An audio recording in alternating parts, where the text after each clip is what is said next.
some people are afraid that, well, maybe my children can't get into post-secondary education if they homeschool. That's not true. All universities have policies on their websites on how to get into post-secondary education if you choose, or your children choose to do that eventually.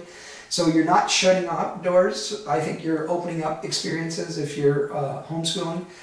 And I've researched a number of ways to get into post-secondary institutions. The easiest probably is Athabasca University, which is a fully accredited Canadian university. You just have to be 16 years of age, whether or not you have a high school diploma or not, regardless of what your past schooling history is, they automatically will accept you as a student. And if you're younger than 16, you just need a note from your parents, and they'll then allow the young people into their universities, and so they can start taking university credits fairly soon.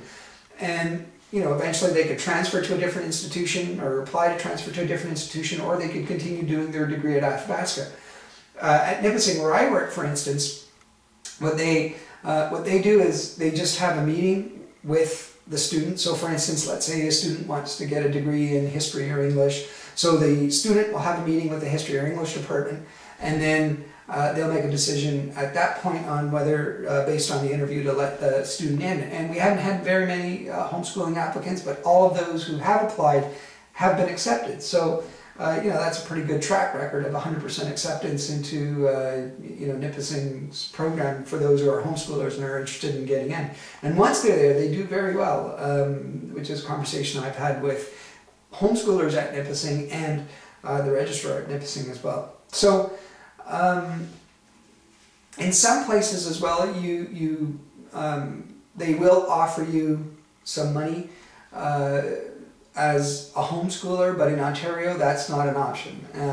In other provinces and some states, for instance, as well, I think what they'll do is, in exchange for your autonomy, they will give you some funding, right? So you could choose to align yourself to a low degree or a moderate degree or a high degree, and the more that you agree to have some external body come in and overlook the type of homeschooling that you're doing, the more funding and the more money you'll receive. Now, again, that's not the case in Ontario. There's no funding available per se for homeschoolers.